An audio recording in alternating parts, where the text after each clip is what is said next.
Welcome to the Living Big podcast, where we're all about embracing life to the fullest. Hey, I'm Marley. And I'm Kylie, and we're thrilled you're here. We explore how to pursue our passions, nurture meaningful connections, and inject some serious fun into our lives. We're here to show you you're not alone. And we want to do what we can to ease the stresses of everyday life and help you in your journey of living big. Okay, I want to take a moment to thank one of our beautiful listeners for giving us such a sweet rating.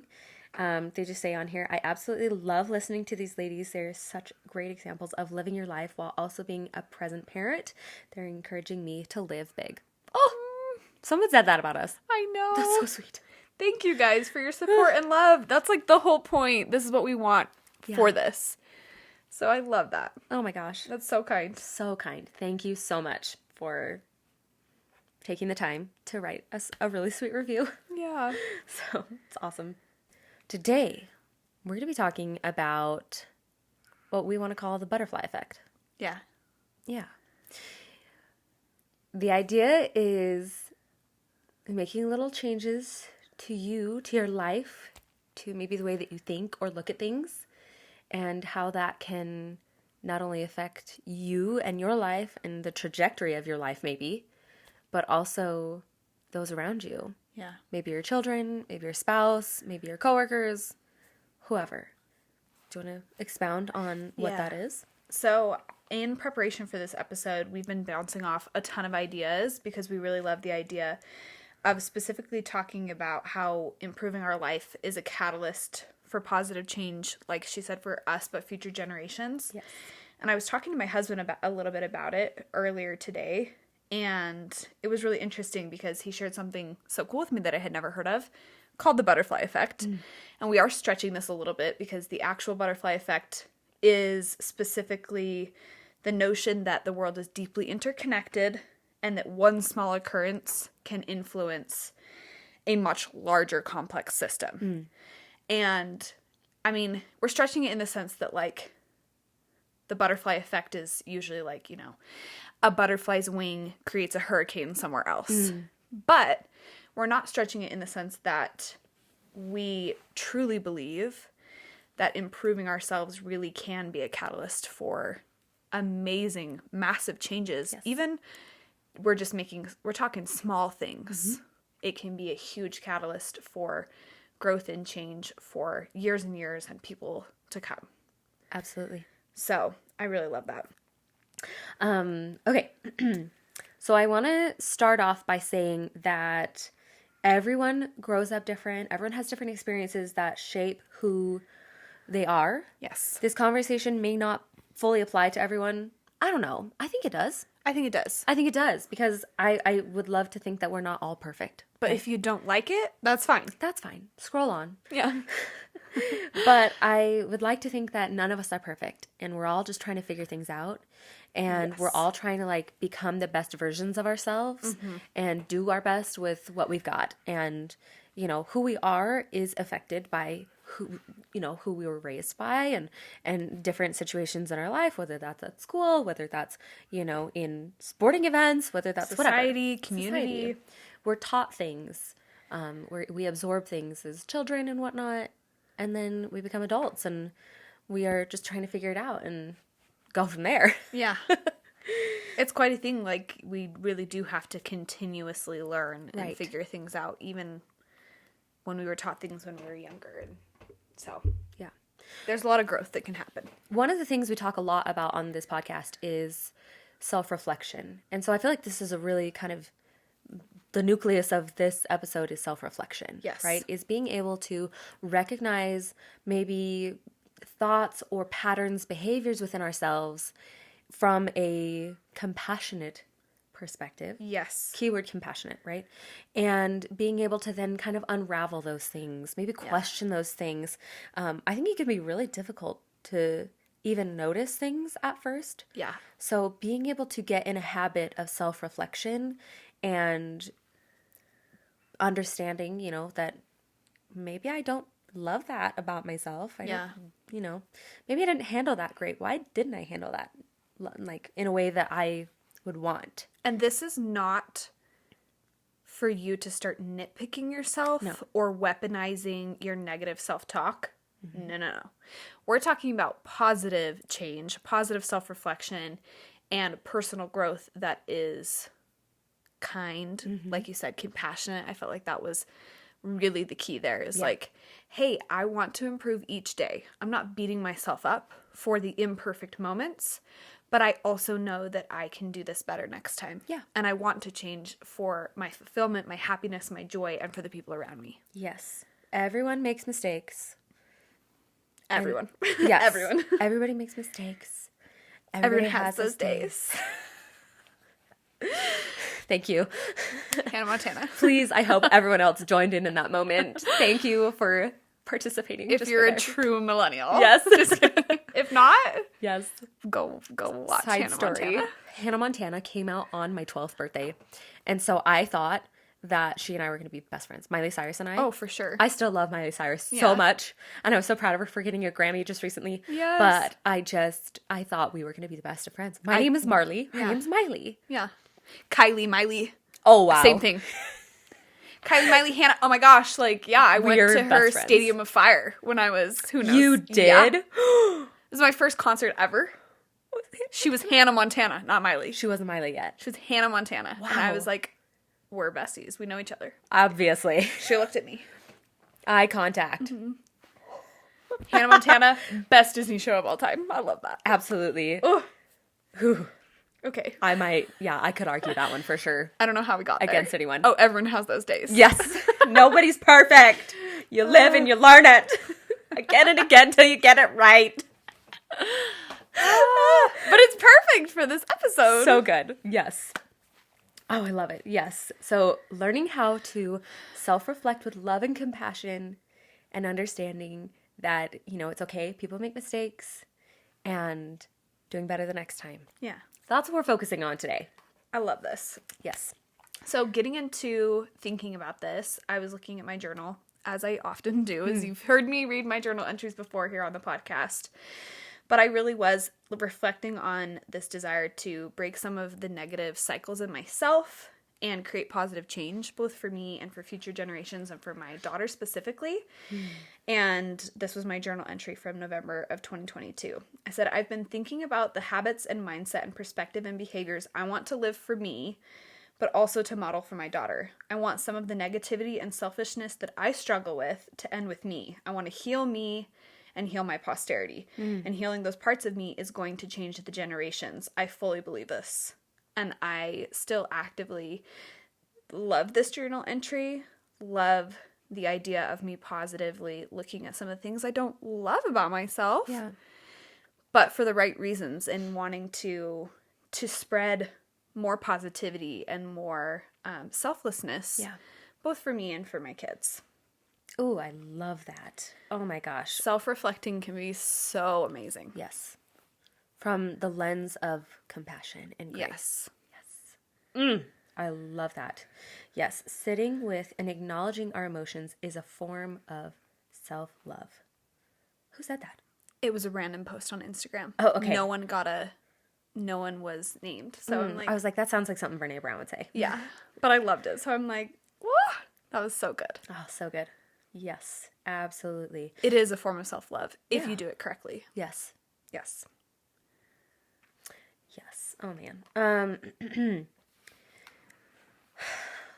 So, take a breath. Just know that wherever you're at is okay. The things that you've learned up until now, wonderful.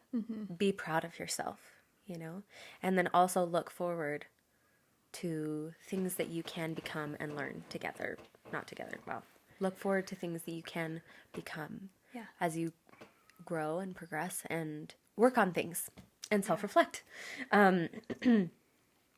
Saying that maybe you don't love parts of yourself is really scary and vulnerable. Yeah. Even if you don't share that with anyone that you're doing that can be really scary to own up to those things to yourself. Especially if you're a perfectionist. Recovering perfectionists. Yes, absolutely, for sure. Recovering perfectionists. And so accepting that there are things that maybe you want to change it is scary, but it's absolutely possible. At least it has been for me. Mm-hmm. It's been And for for me. you. Yeah. And we come from, you know, that lens of like, it's scary. I've come from that. Oh yeah, for sure. Me too. Yeah. Yeah. The key though has been that self-reflection, grace, compassion. We're just going to keep harping on those three things, okay? Just to help you hopefully feel that Yeah. it's okay. I know change can be a really scary thing too, whether or not you're saying there's something wrong with you. Just Right. change in general is hard, and it's big and it's emotional and it's very, very vulnerable. But Yes. I really do think like letting yourself understand that there's room for positive changes Yes. is going to be incredibly life-changing and beneficial for yourself. Yes. So I think it's important for us to share kind of our experience as we've done that. Yeah. And kind of give you some ideas as to like what that could look like in the things that, you know, we've come to terms with and worked through and are still working through. Yeah. And I think also like some of the stories that I personally want to share come from my two grandpas. And so this is specifically how self-improvement positively impacted family dynamics.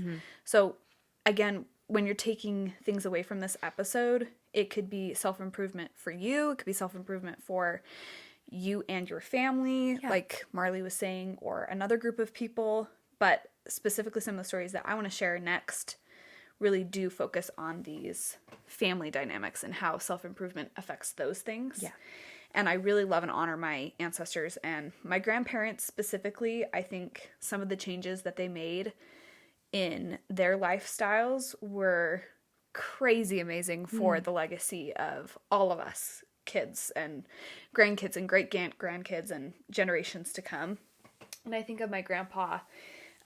He grew up in a really difficult environment and he didn't have parental help. He didn't have love. He didn't have supervision. His siblings were all off the walls too. He was like very much alone in this world.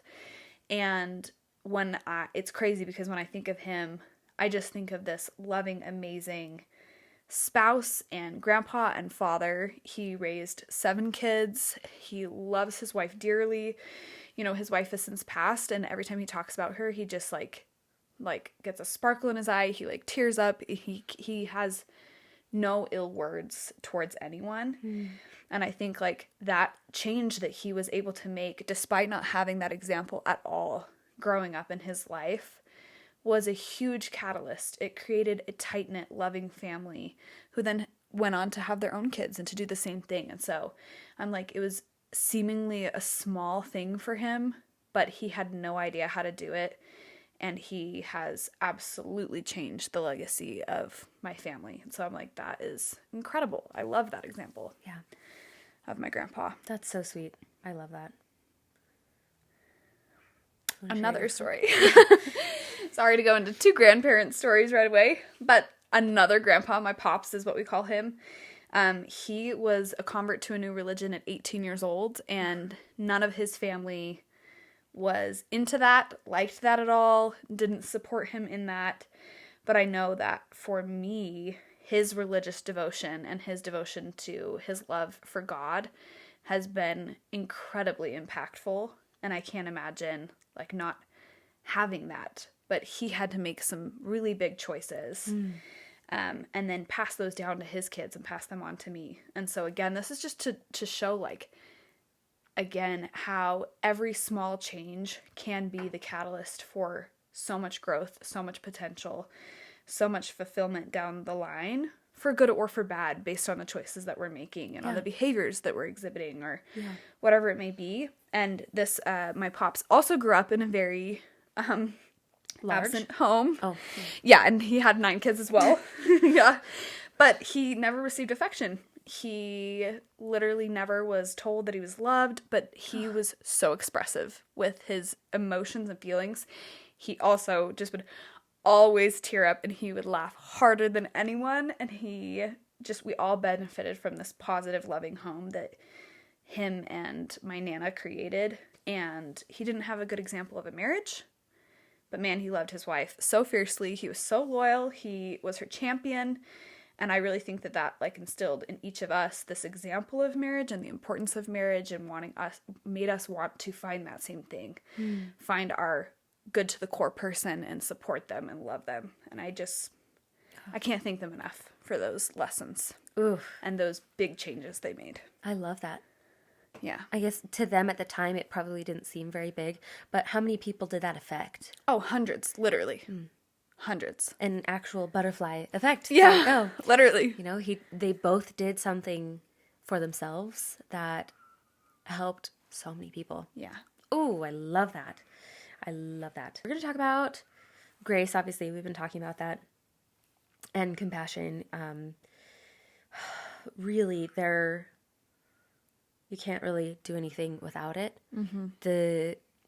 At least for me, kind of what happens when I don't have grace and compassion involved is kind of the demons come out. Comes a dark, scary, Yeah. ugly place. Yeah. Yeah. Of thinking, I am not doing enough. I'm not being enough. I'm not saying the right things. I get really overwhelmed with anxiety about it. Yeah. And I don't want anyone to feel that because it's not necessary. It's also not a helpful thing. It's not going to No. inspire you to make changes. It's going to make you feel horrible. Yeah. For the record, I have done many years of therapy. I have worked through a lot of my own issues that needed to be addressed in order for me to be not my best self, but a better self in my marriage, to show up and be better for my husband, to be better for my kids, to be able to handle situations well, to be able to handle emotions and people well. And so I just want to put that out there, that I've been through a lot of therapy to get to this place. And if that is what's necessary for you, that is absolutely valid. And I think you should absolutely go for it if you're feeling like that's what you need to do. Because for me, that's what I needed. And it helped tremendously. I kind of graduated therapy and got to a place where I felt like I could kind of work through things myself. You had the tools. Yes, I was given the tools. I was able to communicate these things. I was able to face these things without becoming overwhelmed. And so like overly disappointed in myself for being a certain way. Being able to just say, you know what? I am who I am, and that's okay. But I don't have to continue to be this way. Yeah. And I also had an amazing support system of my spouse and friends in my life who have been incredible in allowing me to grow and change for the better, I would like to think. So I love that. there's all that. Oh, I lost my spot. Here we go. So with that in mind, let's talk about some tips for being able to overcome some of those, little things that maybe you're like, I could do that better. Yeah. So first things first is embracing your own imperfection, right? Hard one. Hard one. Woo, especially for recovering perfectionists. I don't know why we thought, actually I do know why we thought. I thought about this today, that I thought that if I lived a certain way, then I'd be safe. I would be safe from heartache, from abuse, from anything dark and scary. Yeah. When a lot of the dark and scary things were already kind of going on in my mind. You're doing them to myself. your head. Yeah. Because of the like kind of black and white mindset that I had. It was very like rigid. And I had to fit into a little box in order to feel good about myself. But I could never quite get into that box. Yeah. So being okay with being imperfect, knowing that everyone is imperfect, as we have Stated. said, it's okay. So come to terms with that truth. No one is perfect. Yeah. Most of the time, everyone is winging it. Yeah. We're just figuring it out. We're all just winging it. We're doing literally the best we can with what we got. Yeah. Yeah. I think allowing yourself to be uncomfortable is also an important aspect of that.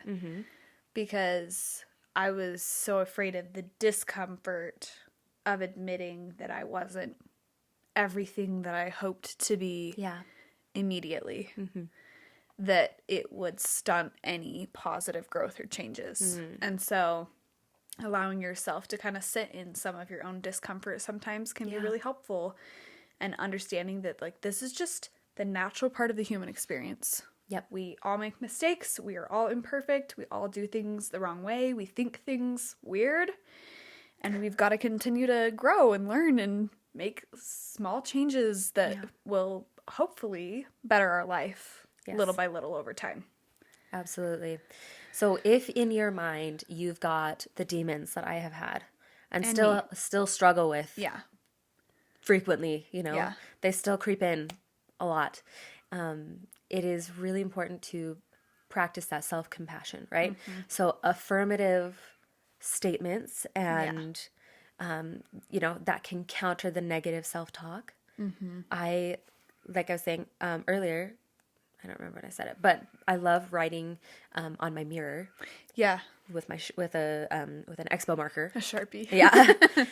With an expo marker on my mirror.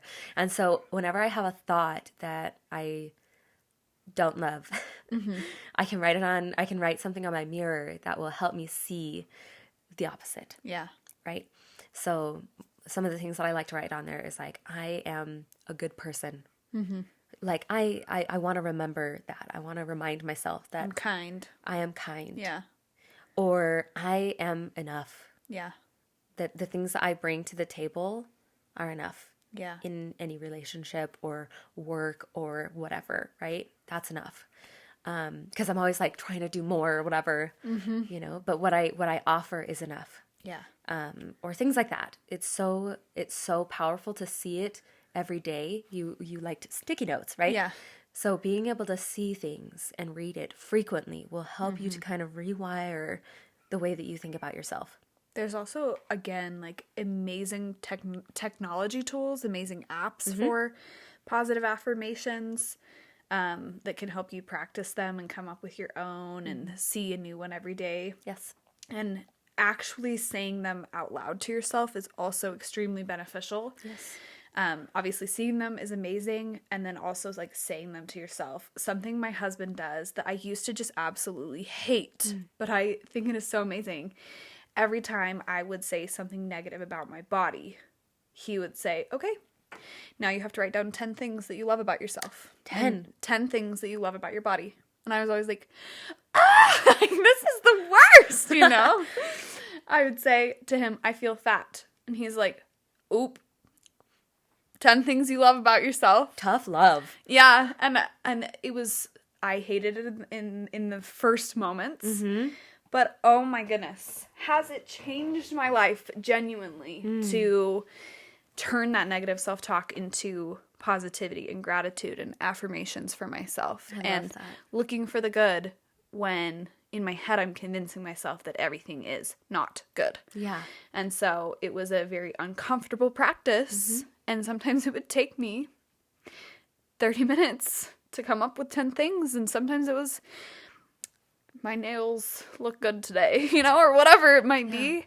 But it was so beneficial. I just had a thought. Yes. And my thought was that you can absolutely rewire your brain. Oh, yeah. There's always going to be something lurking, I feel like.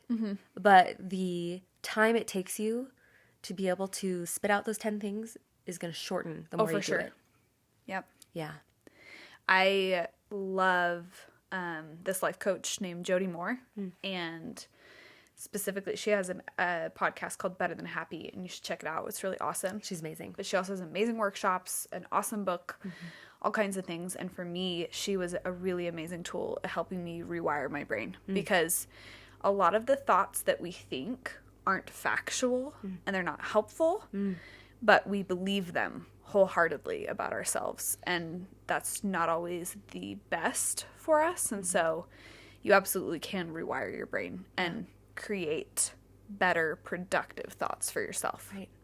Well, I like that. So how does giving you, you know, I guess relinquishing any hard feelings toward your body, how does that then bring positivity into your life, and who does that affect? Everyone around me. I think it affects everyone around me because for my husband, he's going to hear less negativity and have to help me less with those things. For myself, I find actual joy in myself now instead of just shredding myself to bits, you know? And it's not that I have every moment perfect and never have those thoughts or whatever, but it also, hopefully, I'm hoping will affect my daughter and my other children that I will have. But specifically, one experience that I was thinking of with this very thing is that my whole life, for some reason, I have felt like I need to look a certain way and it needs to be very, very perfect and put together in order to impress other people. And it was very much like outwardly focused, and I could not feel confident in my own skin unless I had my hair done and my makeup done. And I think those things can be really fun. Yeah. I think they can be awesome. I think they can also be pretty detrimental. For some people, that's food. For some people, that's working out. Mm-hmm. For me, like, hair and makeup were, like, extremely important. I wanted to look always up to the 10s. Yeah. And I was dating my husband. We were long distance at the time, dating. And so we would FaceTime a lot. And if he ever called me after I washed my face, I just wouldn't answer.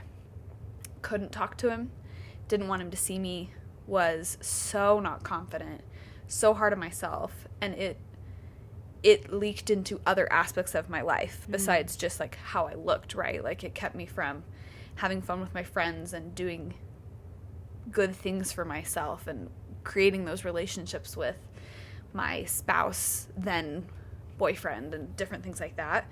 But it was when I had my baby girl and I was ripping myself apart out loud, verbally, and in my head. And my husband was talking me through it at one point, again, helping me write down 10 things I loved about myself and all that stuff, that I realized, like, it would break my heart to hear her say the things I said to myself, to herself. Because I was like, she is just beautiful. She's so amazing. So, like, how can I be doing this to myself? That's so detrimental, so harmful. And I wanted to change that aspect of myself for me, because I genuinely want to be happy in my own skin and feel good and feel confident in more than just my looks, but in myself. But I really, really want to model that and display that for my sweet baby girl. And she's going to have her own things, I know, because we all do. But, like, if I can change that for me and for her, and she can see that I genuinely love myself, I hope that can be beneficial for her. I hope. Well, and even if it's not specifically about that issue, which, let's be honest, all women always struggle. Yeah. If you don't, like, what's it like being the Lord's favorite? But, like, we're just taught from such a young age that we do have to look and be a certain way in order to be accepted by society, right? Yeah. I think that people are trying to break out of that. Yeah. And I'm really proud of those people, and I want to be one of those people. Yeah. But even if it's not specifically that issue she's struggling with, you're at least modeling, hey, this is something I dealt with, and I got through it. And the positive self-talk. Yes. Combating the negative self-talk, whatever that looks like, not necessarily even about your body. Right. Whatever it is in your head that you're saying to yourself, to change that to positivity and light. Yes. And turning on the light gets rid of darkness, right? So it's like, I want to model that and show that. I love that. For my kiddos. So good. So good. Understand that setbacks and failures are going to happen. Yes. And that's okay. That things are it's gonna be tough. A lot of the things that we're talking about take practice, which means that you need to be in that uncomfortable spot. More than once. Right. Yeah. Multiple times in order to make it a habit, to make it, a like, without even having to think about it. That's how you're functioning. And you're going to fail sometimes. Yeah. Yes. And that's okay. Take it as a learning opportunity. Give yourself some grace. Know that everyone's doing the same thing with whatever it is. We're all just trying to figure it out, and keep going. It's not something that happens overnight, for sure. Yeah. Yes. Oof. Yeah. This Some next big one. things. Some big things. This next practical tip is really hard. I think it's a really big one. Mm-hmm. Letting go of things and forgiving is a really hard one. But important. Really important. Forgiving yourself for not being perfect. Yeah. Yeah. And forgiving others and whatever that looks like. Yeah. Like being able to relinquish and let go of that hardship and the negativity and whatever else, and releasing resentment towards yourself or others or whatever it may be, moving forward with grace, is one of the hardest things we can do, but also one of the most important in order for us to be able to make self-improvement in a happy way. It was kind of hard for us, actually, writing out this episode. We knew we wanted to talk about it. Yeah, we've had a million conversations on Marco Polo about it before. But it was hard. It was so funny because I was kind of feeling like it was hard, and you were kind of feeling like it was hard. And I told you that. And I was like, this one's kind of tough. And you're like, me too. This is kind of tough. It's uncomfy. Yeah, it is uncomfy to admit that, like, to the world, we're struggling. Yeah. We're struggling, and we're working through stuff. Yeah. And we're trying to be better, you know? But I hope that it just can, like, shed some light for every single one of us that we're all on this journey and we're all trying to work on this, and we totally understand that it's difficult. We're trying to invite vulnerability. We're trying to be vulnerable and invite you to be vulnerable in that journey. And hopefully you can take some of the things away from this episode, from our stories and shared experiences and the tips and things that can be applicable to your life and hopefully open the door to transformation for you. That's what we hope. Yes. After you have given that forgiveness to yourself or to whoever it is, let go of the burdens and grudges, whatever it is that you need to relinquish in order to make this happen. Because I think forward. I think part of it is like forgiveness is kind of first step, right? Yeah. Is understanding, okay, I love myself no matter what. I love whatever, whoever it is that I'm working with, whatever, and relinquishing all of that. That's kind of first step, right? Mm-hmm. I think that's a big win to celebrate. Oh, yeah. At that point, I think it's really, really important to celebrate any win. Any small one along the journey. Any little progress that you've made or whatever. When you're like, I came up with 10 things. Yeah. Or if you're like, wow, the 10 things came a lot easier that time. Yeah. Or I didn't say what I thought I was going to say. Yeah. Instead of, oh my gosh, that took me an hour. Right. And the things I wrote down were stupid and superficial. Yeah. Like, I wrote down 10 things. That's amazing. I did it. That's hard. I could do it even better next time. Yeah. This thought pops up. Right. So taking a moment to give yourself some gratitude for the effort that you're putting in and celebrating those little small movements in the direction that you're hoping. This has become kind of a life mantra for me in general. Our mission president, so we both serve missions in Ukraine for the Church of Jesus Christ of Latter-day Saints. And our mission president would always say to us, and I remember it being life-changing for me, he was like, celebrate the small victories. Yeah. And I was like, what do you mean? He's like, okay, you're learning a new language. You're learning Russian. It's really hard. You're going to be talking to people.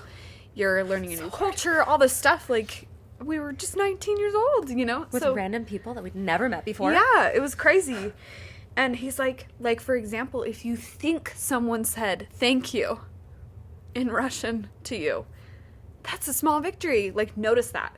Recognize that. Embrace that. The things that it can do for our mental health when we embrace those small victories and celebrate the wins is so, so incredible. Yes. You are doing great things. You're doing hard things. Yes. And they're so worth it. Even if it feels so small to you, it's so worth it to say, that was amazing. Good job. Yeah. Like, gold star.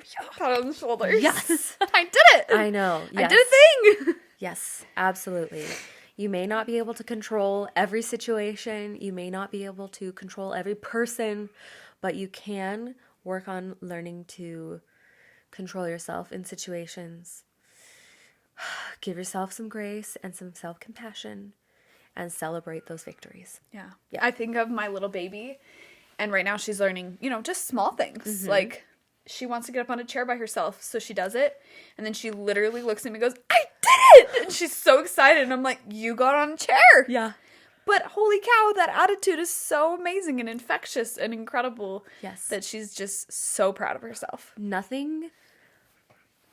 I think there's nothing so pure like seeing a kid, a little kid, just like as they're growing up and being able to celebrate what they see as a win. Yeah. Is so pure and beautiful. It is one of my favorite things.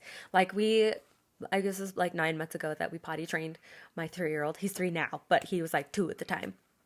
And I have never been so proud of a person for using the toilet, but like the things that, like the way that they see their life, the way that they see themselves, the way they see you. Oh my gosh. It's infectious. It's so infectious. And so if you don't have like a toddler in your home, that's okay. You can take a page out of a toddler notebook that every win is worth it. Yep. Yeah. And worth celebrating. Yes. Oh, so cute. Lastly, one of our tips is to, again, practice gratitude. We talk about this a lot, but that positive mindset is going to aid that transformation. I think it goes hand in hand with celebrating the small victories, and it allows us to understand and see the grace for ourselves, extend that grace to other people, and hopefully that will create a ripple effect for positive change. Yes. Love it. Yes, we've kind of been talking about like change through modeling, right? I think having a why behind the change that you're making is really important. Having an intention behind it, right? I mean, it is really good to change things, for people around you, like for your children and things like that, whatever. But I think it's first and foremost really important to do it for yourself. Yes. To show yourself that you can do it, right? Because if it's something small, then maybe if you do that thing, you can do something a little bit bigger. Right. A little bit harder. Yeah. You can forgive that person. You can say that thing that you've been needing to say. You can do that scary, exciting thing. Yeah. So once you like open the door, then hopefully, at least for me, it has led to changes in lots of different avenues in my life. Like I am not the same person that I was 10 years ago. Yeah. Not at all. And so like starting to make a change can affect so much. Yes. And so as you're making those changes, it will affect those around you. Yeah. Whether you want it to or not, it's going to be great. Yeah. And so being that catalyst for change, for whether that's for you and your children, or you and your spouse, or you in whatever relationship or situation you're in, I think is really important. We're working on fulfilling our potential, right? Our greatest potentials. And so it's so important for us to really be thinking about our own life, what we want from it, and how we can get there. Yep. I love it. Do you want to share your story? What do you want to do? This one I kind of already shared. Yep. I see. So it's all you. Wow. Yeah. Ooh. Anywho. Okay. So, an experience that I had early on in my marriage. I was young. I mean, I was like 23 when I got married. I feel like that's really young. And I don't exactly remember like the perfect situation that was going on. Whatever the case, there was like a perfect storm between my husband and I. And I think there was something with like the trash or the dishes or something so like dumb, something so trivial. But it blew up. It blew up, and it was just like, well, he was like upset about something, and I was like, that's a me problem. I was like, well, I'm sorry, I didn't do that right, or whatever. And he just sorry, I'm not perfect. I'm sorry, I'm not perfect, basically, is what came out of my mouth. And he so bluntly was like, stop taking everything so personally. Yeah. Whew. Humbled real quick.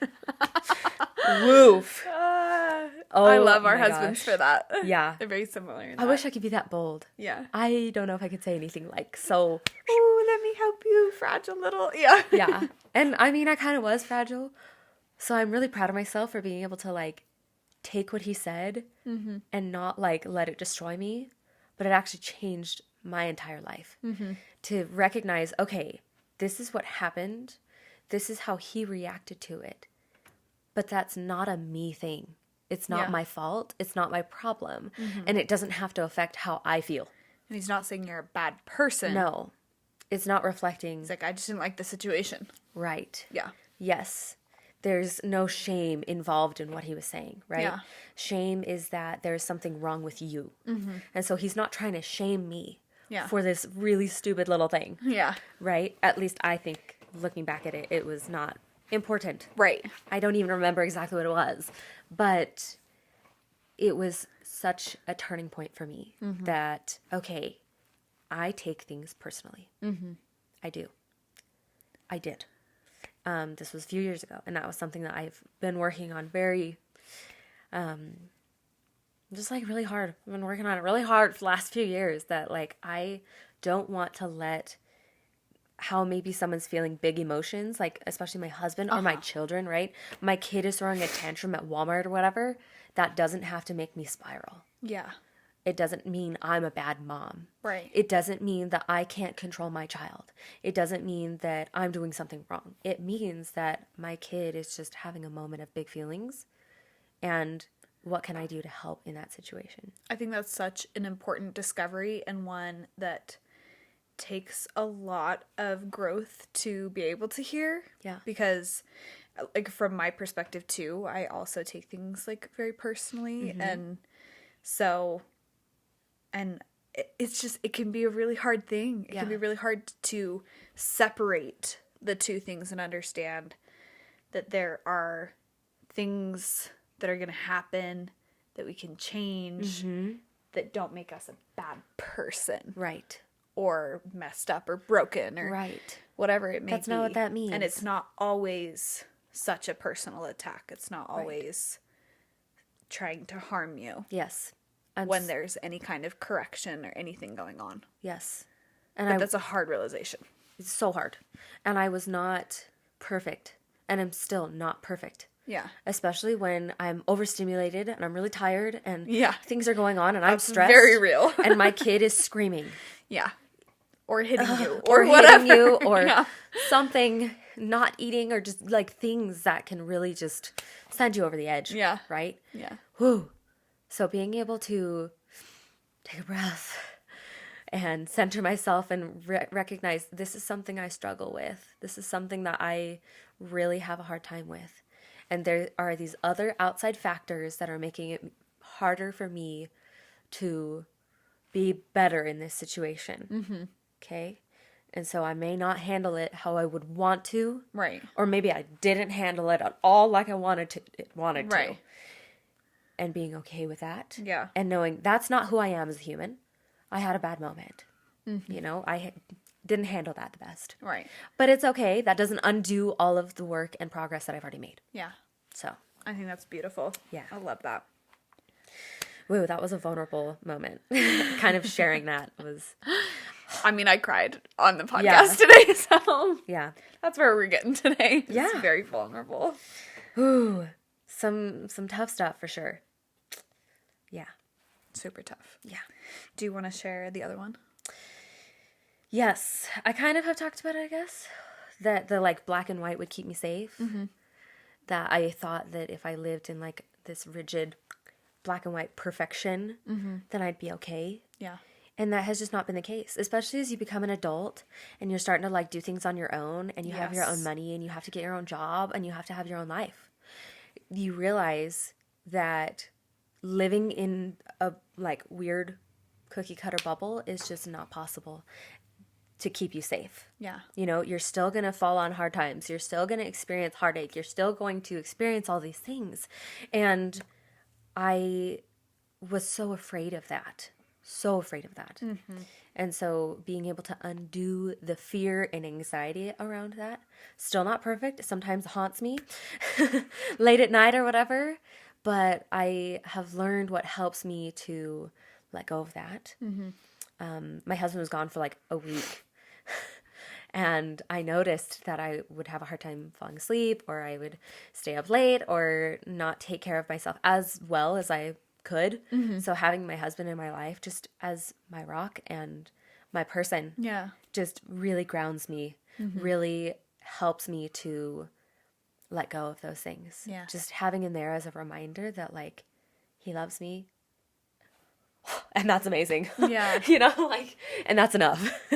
So being able to let go of the rigidity, that was a huge turning point in my life as well. Kind of along the thought of what you're saying just about your husband, I really do think it's such a beautiful, amazing thing, and something we think is super important to have a supportive partner and a spouse. I think marriages are an amazing catalyst for change and in becoming who you want to be. Yeah. And in fulfilling your greatest potential. I don't think it's something we can fully do all by ourselves. No. Whether that's with friendships, a marriage, therapy, life coaching, whatever it may be, like having support and love and people in our corner really does really benefit all of us. And so I encourage you to be that person for someone. I hope you have that in your life. If not, seek that out in whatever way that you can. Like Marley said, if that's not something you have in your home, then find a professional who can help you with that. But I do think that is a really important part to say too, is that we don't have to do all of this changing stuff alone. Right. And what a relief that is. Like you were saying, like, it's like, oh, I have my person I can lean on and helps me be accountable for going to bed at the right time or whatever it may be. Like, it's really amazing to have that. And so I just wanted to shine light on that a little bit as well. I do also have to say that a lot of the changes that I've made, like, yes, they have been like great with my husband or whatever. He's been an amazing support. But yeah, like you said, having people in your corner, you know, whether that's a family member, whether that's a friend, you know, like, seek those people and be those people. Yeah. I love that. I love it. Kind of wrapping this episode up in a nice little bow, we want you to remember these things, that for your own personal growth and for this catalyst to affect both yourself and generations, we want to remind you that the power of reflection and compassion is so important in this journey, that you need to focus on healing yourself before you even think about how that's going to affect other generations, but knowing that healing yourself is going to have a catalyst effect. It's going to have the butterfly effect. Yes. Where it is just going to change things for other people as well, which is so beautiful. Remember to have grace for yourself in the transformation, be patient with yourself, and once you do learn these things, understand that you can inspire change for other people through that modeling and through that example, which is pretty amazing. Yeah. I love that. That's great. We would love to hear your stories of ways that you've been able to grow and change, or things that you're in the process of working toward. We would love to see that on social media and things. It can be kind of scary to share that, but we hope we are a soft place to land for that, and for this community to be there for each other. Yeah, we want to support you. Yes. I love that. Feel free to provide any sort of feedback, ask questions, things like that. Hit us up on social media, and I'd love to continue this conversation. Love to chat with you. Yes. Thanks. Bye. Thanks for joining us this week on the Living Big podcast. You can find us wherever you listen to podcasts. Join us on Instagram and TikTok for all the things, from relatable mom memes to fun girls' night ideas with your besties. See you next week.